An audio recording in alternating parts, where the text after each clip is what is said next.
Mini episode 309 of the FDH Lounge is brought to you by the Pullins Group, delivering public affairs consulting and marketing services for small businesses trying to grow. Follow them on the web at pullinsgroup.com. The FDH Lounge. You want to schedule your life around it. A long time ago, on a gloomy, wet Cleveland spring night, two men stand alone amidst the late-night drizzle.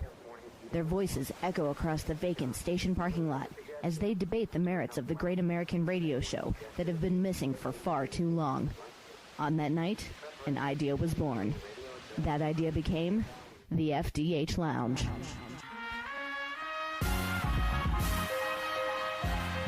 Welcome to the FDH Lounge. Welcome to mini episode number 309 of the FDH Lounge. This is FDH managing partner Rick Morris here with the FDH Lounge preview of Breaking Bad episode 5.15, which is called Granite State.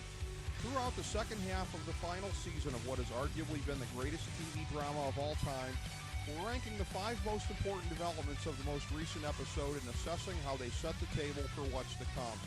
Showrunner Vince Gilligan has warned that developments in the final 8 episodes will come more fast and furious than ever before, partially because a greater span of time is being covered and partially because an absolutely epic ending awaits. So the overall deck will be getting reshuffled quite regularly, making these episodes the most concentrated form of the epic thrill ride to date. Coming out of episode 5.14, here are the top 5 developments setting the tone for 5.15. Number 5. Marie and Skyler actually start to come together again, bonded by the tragedy that one's husband has now inflicted on the entire family.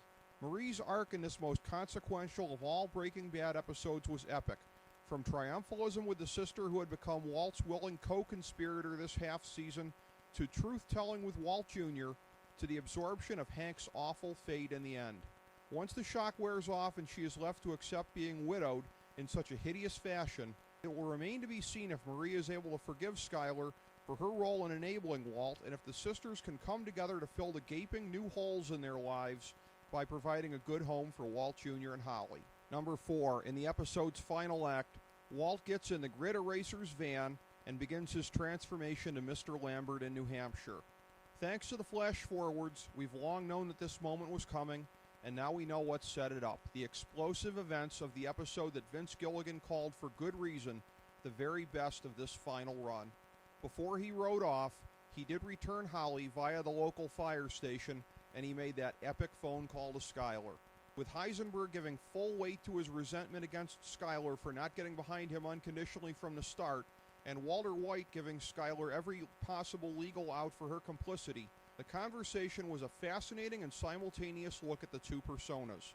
The phone call was a wonderful bookend to the cold open, which was a flashback to the first cook out at Tahajali.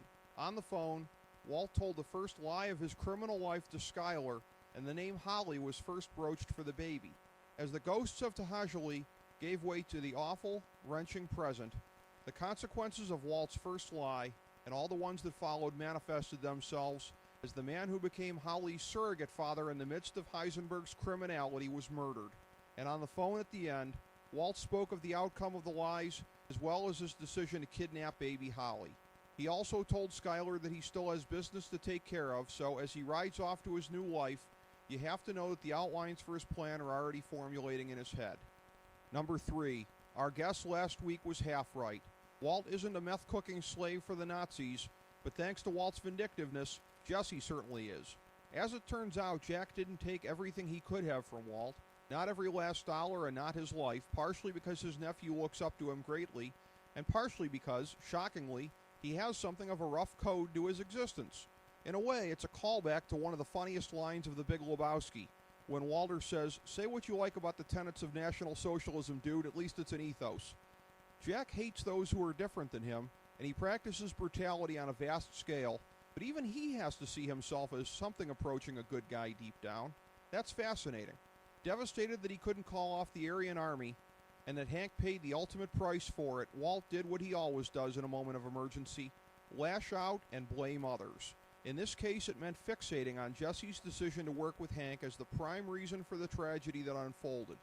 In addition to hurting Jesse personally by revealing a profound betrayal, more on that in a moment, he vindictively left his death sentence on his former protege. It just so happened that Todd had other ideas about what to do with Jesse, and they revolve around exploiting his expertise as Heisenberg's understudy in order to provide his crush Lydia with the blue meth she demands. And once again proving that we all underestimate Meth Damon at our own peril, Jesse is being subtly blackmailed with pictures of Andrea and Brock, hinting that his lack of cooperation could rain even more misery on them. Our sense last week that we hadn't seen the last of those two was right, largely because this show pays off every potential callback. Number 2, as we all feared, Hank and Gomi did not survive the awful shootout in the desert. Only on this episode, the most consequential of the entire series, could a development like this not snag the top spot. Completely outgunned, Gomi went down valiantly in the heat of battle, and Hank also went out like a boss, shaming his brother-in-law by being more of a man than he ever will, just like he has since their relationship started. Ever since it was indicated that the Aryans would be coming to that spot in the desert when Walt stupidly gave them the coordinates, we've had every indication that Hank and Gomi were not long for this world. Nevertheless, their deaths were jarring and sucked some of the heart out of the show, as the grim consequences that have been promised since the pilot episode finally materialized in the worst fashion. A lesser show wouldn't go there. Breaking Bad just did, and proceeded to unveil several other bombshells in the remainder of what will go down as one of the most memorable TV episodes ever. Number 1, every last major secret has been revealed, with shocking circumstances for the unmasking of each, and horrific fallout all over the place. Aside from poor Huel being left in solitude by Hank and Gomi, and you have to wonder when or if he's ever going to resurface, just about every other big shoe dropped with the weight of one of Walt's money barrels. The only way to make sense of these was in chronological order. First, Walt told Jack that Hank, the local DEA chief, was his brother-in-law in an attempt to save him along with the large bribe. That failed. Next, in a rage, Walt revealed to Jesse that he'd not only used Uncle Jack's meth Nazis to put out a hit on him, but that he previously allowed Jane to die deliberately. Subsequently, anticipating Walt's perp walk that would never come, Marie muscled her sister into finally coming clean with Walt Jr. about the meth empire, which the young man absorbed every bit as brutally as you knew he would. After that, when Skyler and Walt Jr. ran into Walt back at the house in what is surely the final scene ever with all 4 family members in that location, they resisted his frantic demands to flee with them, and Skyler's constant prompting about what happened to Hank revealed the unthinkable fate of their beloved family rock. Walt Jr.'s diving attempt to save his mother in the knife brawl and subsequent call to the police provided the moment that assured that the family had been ripped asunder forever. And then later, Walt's phone call provided the final grim confirmation to Marie that Hank had perished after his triumphant phone call, and it was the initial indication to the authorities that indeed Walter White is Heisenberg. Throughout the course of the series, potential revelations have been accumulating exponentially, and the consequences behind the reveals have been the dramatic force pushing everything forward on this thrill ride. In Ozymandias, the worst possible consequences finally manifested themselves as Walt's string of evil decisions resulted in the death of his brother-in-law and the end of his deluded dream of a family that he can leave behind in good shape. From there, the revelations exploded like a cluster bomb, leaving no major character untouched.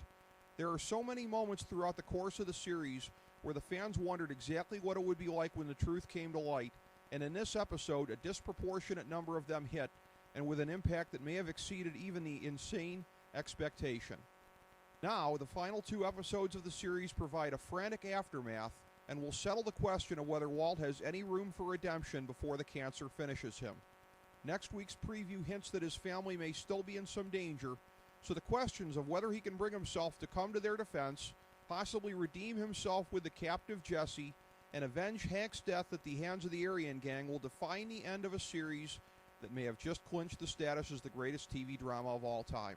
Thank you for tuning in to mini episode number 309.